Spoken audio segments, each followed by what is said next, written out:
केसी वेणुगोपाल जी, तारिक कर्रा जी, रजनी पाटिल जी, विकार रसूल जी, गुलाम मीर जी, रमन बल्ला जी, चरणजीत चन्नी जी, दिग्विजय सिंह जी, जयराम रमेश जी, नीरज कुंदन जी, शबाब सबरी जी, कांग्रेस पार्टी के हमारे सब प्यारे कार्यकर्ता भाइयों और बहनों, युवाओं, प्रेस के हमारे मित्रों, आप सबका यहाँ बहुत बहुत स्वागत। आप आज हमारे साथ भारत जोड़ो यात्रा में चले, 23 किलोमीटर चले। आपने अपनी शक्ति इस यात्रा को दी, हमारे साथ आप खड़े हुए, आपने अपना प्यार दिया हमें। इसके लिए मैं आप सबको दिल से धन्यवाद करता हूं।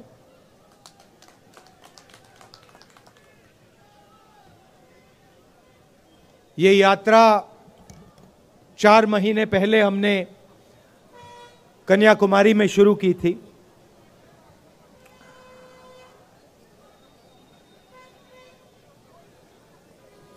बहुत कुछ सीखने को मिला।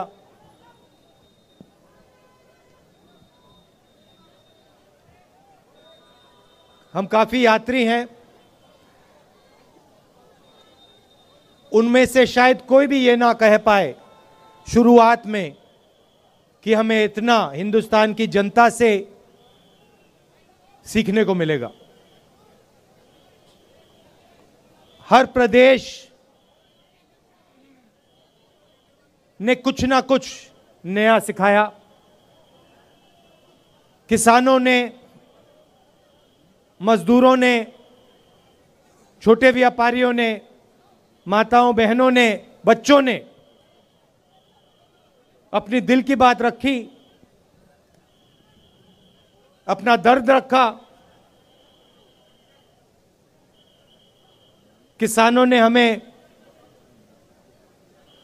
देश की पॉलिसियों के बारे में बताया, छोटे व्यापारियों ने जीएसटी के बारे में, नोटबंदी के बारे में, कोविड में क्या हुआ, क्या होना चाहिए था, सब कुछ हमें बताया, समझाया। अलग अलग भाषाएं हैं, अलग विचार हैं, अलग हिस्ट्री है, अलग इतिहास है, मगर सब एक साथ मिलकर मोहब्बत के साथ इस देश में रहते हैं। जैसे मैंने कहा, नफरत के बाजार में हम मोहब्बत की दुकान खोलने निकले थे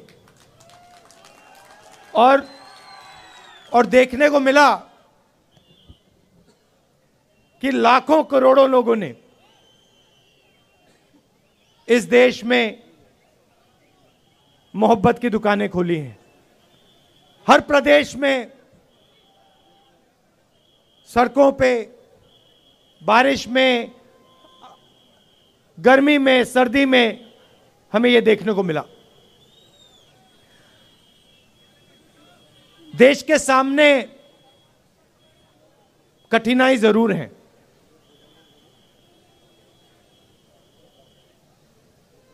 लोकतंत्र पे आक्रमण हो रहा है।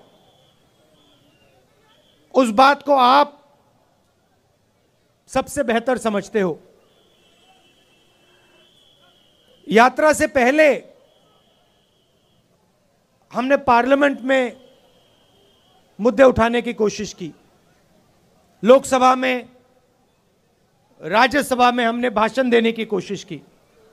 नोटबंदी पे, गलत जीएसटी पे, किसान बिल पे, जो चाइना हिंदुस्तान की जमीन ले गया है, 2000 स्क्वायर किलोमीटर ले गया है, उस पे, मगर हमें लोकसभा में बोलना नहीं दिया। जैसे ही हम बोलने की कोशिश करते थे माइक ऑफ कर दिया जाता था। मैंने भाषण के शुरुआत में आप सबसे कहा, प्रेस के हमारे जो मित्र हैं उनका यहां मैंने स्वागत किया, मगर इनका भी काम लोकतंत्र की रक्षा करने का होता है। टीवी पे, अखबारों में, मैगजीन्स में सच्चाई रखने का इनका काम होता है। पिछले प्रेस कॉन्फ्रेंस में मैंने इनसे सवाल पूछा, प्रेस वालों से सवाल पूछा, आमतौर से ये पूछते हैं। मैंने पूछा, भैया एक बात बताओ, आप नरेंद्र मोदी जी का चेहरा 24 घंटे दिखाते हो, आप ऐश्वर्या राय जी की बात करते हो,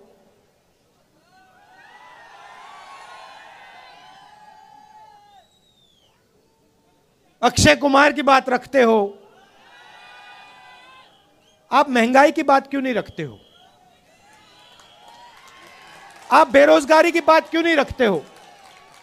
जो जम्मू कश्मीर में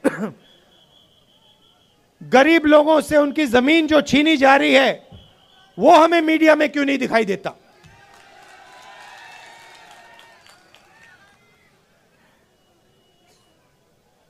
जो कश्मीरी पंडितों के साथ यहां सरकार अन्याय कर रही है। आज सुबह मेरे से मिलने एक डेलीगेशन आया और उन्होंने अपनी बात रखी। मैं हैरान हो गया। उन्होंने कहा, और मैं मीडिया के सामने ये कहना चाहता हूं, उन्होंने मुझसे कहा कि जब उनका डेलीगेशन लेफ्टिनेंट गवर्नर के पास गया तो लेफ्टिनेंट गवर्नर ने उनसे कहा कि तुम्हें भीख नहीं मांगनी चाहिए। यह देखिए, लेफ्टिनेंट गवर्नर ने कश्मीरी पंडितों के डेलीगेशन को कहा कि आपको भीख नहीं मांगनी चाहिए। लेफ्टिनेंट गवर्नर जी, ये भीख नहीं मांग रहे हैं, ये अपना हक मांग रहे हैं। और अगर आपको कुछ करना चाहिए तो आपको इनसे माफी मांगनी चाहिए।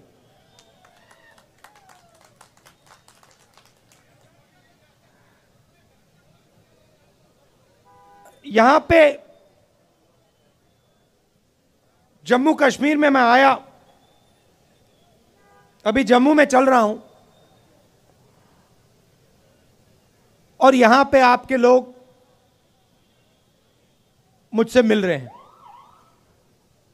माताएं, बहनें, युवा, बच्चे, किसान सब मिल रहे हैं। यहां आते हैं, सड़क पे आते हैं, मेरे साथ चलते हैं और अपनी दिल की बात रखते हैं। दो तीन चीजें मैं जो वो मुझे कह रहे हैं मैं आपको कहना चाहता हूं। वो आप जानते हो मगर मैं दोहरा देता हूं। सबसे पहले मुझे कहते हैं कि जम्मू में जो पहले, अभी आता हूं बेरोजगारी के बारे में बोलता हूं, कहते हैं कि जो पहले जम्मू के लोग व्यापार करते थे, जम्मू कश्मीर को जम्मू कश्मीर के लोग चलाते थे, आज बाहर के लोग जम्मू और कश्मीर को चला रहे हैं। और हमारा जो हक है, हमारी जो आवाज है, उसको एडमिनिस्ट्रेशन सुनता नहीं है। सारा का सारा ट्रेड बाहर के लोग कर रहे हैं, जम्मू कश्मीर के लोग देखते रह गए। पहली बात। दूसरी बात, हिंदुस्तान में सबसे ज्यादा बेरोजगारी जम्मू कश्मीर में है और जम्मू में है। तो यहां पे स्टूडेंट्स पढ़ाई करते हैं, कोई इंजीनियर बनना चाहता है, माता पिता शिक्षा के लिए पैसा देते हैं, कोई डॉक्टर बनना चाहता है, कोई लॉयर बनना चाहता है, कोई आर्मी में जाना चाहता है। पढ़ाई करने के बाद पता लगता है कि इस प्रदेश के लोग, प्रदेश के युवा लॉयर, डॉक्टर, इंजीनियर नहीं बन सकते। पहले एक और रास्ता था, आर्मी का रास्ता था, वो भी आज बंद कर दिया है। बीजेपी के लोग नई योजना लाए हैं, अग्निवीर योजना लाए हैं, और इनको जो आर्मी का इथोस है, इनको वो ही नहीं समझ आया। देखिए, किसी भी काम में, किसी भी काम को सीखने में कम से कम 7-8 साल लगते हैं। सही बात है? सही? आप खाना पकाती हैं? खाना पकाती हैं? आपको कितने साल लगे? खाना पकाने में, सीखने में कितने साल लगे आपको? 7-8 साल लगे? मतलब एक्सपर्ट आप 7-8 साल में बनी? नहीं। तो किसी भी काम में 7-8 साल लगते हैं। आर्मी जो है एक परिवार है। जो सेना लड़ती है वो रिश्ते के बल पे लड़ती है। सैनिकों के बीच में जो रिश्ता होता है उसके बल पे लड़ती है। वो रिश्ता 1-2 साल में बनता ही नहीं। वो रिश्ता, उस रिश्ते को बनने के लिए, मजबूत होने के लिए कम से कम 7-8 साल लगते हैं। ये जो बीजेपी के लोग हैं, इनको ये बात समझ नहीं आई। ये सोचते हैं कि आर्मी की ट्रेनिंग 6 महीने में हो जाएगी, जो सीखना है वो 6 महीने में हो जाएगा। बिल्कुल नहीं। आर्मी में सालों लगते हैं एक सैनिक को तैयार करने के लिए। सालों लगते हैं उस सैनिक और दूसरे सैनिकों के बीच में रिश्ता बनाने के लिए। तो ये अग्निवीर योजना जो है, ये हिंदुस्तान की सेना को कमजोर करने की योजना है। और ये बेचारे जो हमारे आर्मी के लोग, ये कह नहीं सकते हैं, मगर मैं जानता हूं अगर इनसे पूछा जाए तो ये सारे के सारे कहेंगे कि ये अग्निवीर योजना के खिलाफ है, अग्निवीर योजना गलत है। तो वो रास्ता जो था वो भी बंद कर दिया इन लोगों ने। पहले युवा आर्मी में जाता था, 15 साल की उसकी सर्विस होती थी, उसके बाद उसको पेंशन मिलती थी। अग्निवीर योजना में 4 साल की सर्विस होगी, उसके बाद सैनिकों को घर भेज दिया जाएगा, उनको कोई पेंशन नहीं मिलेगी। तो ये जो देश का आर्मी के साथ रिश्ता है, इससे खिलवाड़ कर रहे हैं। देश ने कहा था, देश हर सैनिक से कहता है कि हम आपसे 15 साल मांगते हैं, उसके बाद हम आपकी पूरी जिंदगी आपको पेंशन देंगे, आपकी इज्जत करेंगे, आपकी रिस्पेक्ट करेंगे, आपकी रक्षा करेंगे।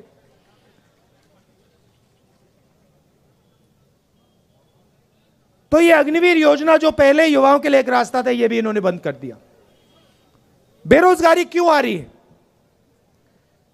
क्योंकि सरकार चुने हुए 2-3 उद्योगपतियों के लिए काम कर रही है। ये देखो, यहां पे आपका पूरा का पूरा व्यापार, जो भी आप करते हो, सारा का सारा उन्हीं 2-3 उद्योगपतियों के हाथ चला जाएगा। सच्चाई है।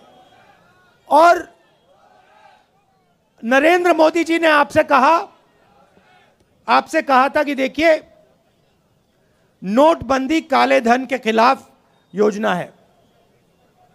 काला धन मिट गया क्या? नहीं मिटा ना। भाइयों और बहनों, नोटबंदी और गलत जीएसटी योजनाएं नहीं है, ये हथियार हैं। ये छोटे व्यापारियों को, स्मॉल और मिडिल साइज बिजनेस वालों को मारने के, खत्म करने के हथियार हैं। और सच्चाई ये है कि इस देश को रोजगार सिर्फ ये लोग दे सकते हैं। ये जो 2-3 बड़े उद्योगपति हैं, ये देश को रोजगार दे ही नहीं सकते, कितनी भी कोशिश कर लें ये नहीं दे सकते हैं।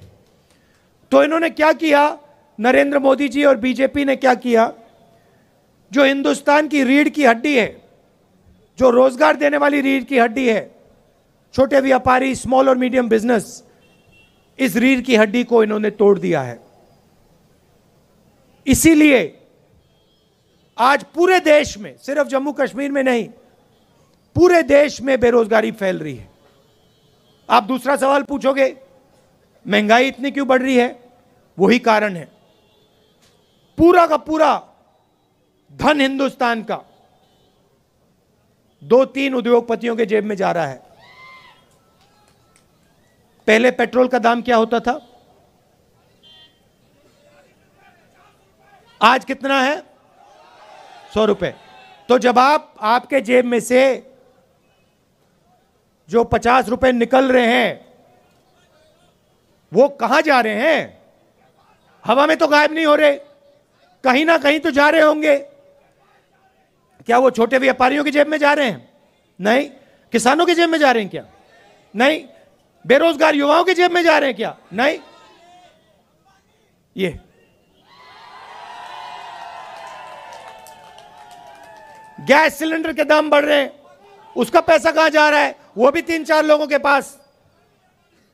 अभी यहां पे आपका सेब आते हैं, सेब बिकते हैं, फायदा किसको जाएगा देख लेना। तो पूरा का पूरा धन, देश का पूरा धन 3-4 लोगों के हाथ में जा रहा है, और बाकी हिंदुस्तान बेरोजगारी, महंगाई का सामना कर रहा है। इसलिए हमने ये यात्रा कन्याकुमारी से कश्मीर तक शुरू की, और इसमें आपने हमारी जबरदस्त मदद की है। आप ये मत सोचिए कि 3500 किलोमीटर चलना आसान है, यह आसान काम नहीं है। जब हमने शुरू किया था, हमने सोचा कि ये देखो काफी मुश्किल काम है, मगर चलने के बाद पता लगा ये तो आसान है, कोई मुश्किल नहीं है इसमें।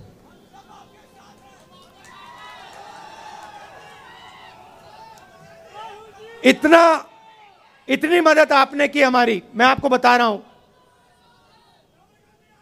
सुबह हम उठते 5 बजे सुबह उठते थे, अब यहां पे सिक्योरिटी वालों ने कहा है कि 7 बजे निकलना है।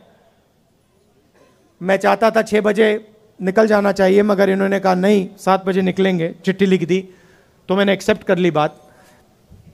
मगर हम निकलते थे सुबह, पूरा दिन चलते थे, 25-27 किलोमीटर बाद ऐसे लगता था कि पहला किलोमीटर चल रहे हैं, थकान ही नहीं होती थी बिल्कुल।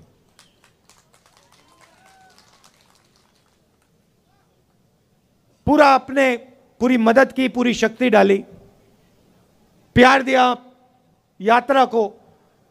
किसी को चोट लगती थी, आप एकदम उठा लेते थे, मदद करते थे। काफी लोगों को चोट लगी, अस्पताल जाना पड़ा, आपने एकदम मदद की। हमारे यात्री चलते हैं, रेस्टोरेंट में, ढाबे में खाना खाने जाते हैं, उनसे कहते हैं कि भैया हम आपसे पैसा नहीं लेंगे, आप भारत जोड़ रहे हो, हमें आपका पैसा नहीं चाहिए। ये देखो, ये कह रहे हैं आज नहीं लिया। पूरे देश में, तमिलनाडु से केरला, कर्नाटक, महाराष्ट्र, हर प्रदेश में जहां भी हम जा रहे हैं, हमारे यात्रियों से आप पूछिए, रेस्टोरेंट में, ढाबे में उनको पैसा नहीं देना पड़ता। ये प्रेस वाले पूछते हैं राहुल गांधी टी शर्ट में क्यों है? राहुल गांधी टी शर्ट में क्यों हैं? आप इतना प्यार दे रहे हो, इतनी मोहब्बत दे रहे हो कि मुझे ठंड नहीं लग रही। भैया इनको बात नहीं समझ आएगी, आ ही नहीं सकती। मैं आपको बता रहा हूं, पसीना आ रहा है मुझे अभी। तो ये मुद्दे हैं। और सबसे बड़ा मुद्दा अंत में जो आपका स्टेटहुड का मुद्दा है, उससे बड़ा कोई मुद्दा ही नहीं है। तो आपका हक, पूरा का पूरा हक इन्होंने छीन लिया। तो एकदम कांग्रेस पार्टी पूरा समर्थन आपको, जो आपका स्टेटहुड है उसको रीइंस्टेट करने में पूरा हम दम लगा देंगे। आपने इतना प्यार दिया, दिल से आपका मैं धन्यवाद करना चाहता हूं। और अभी हम आपके साथ और चलेंगे, आपसे मिलेंगे, इसके लिए बहुत बहुत धन्यवाद।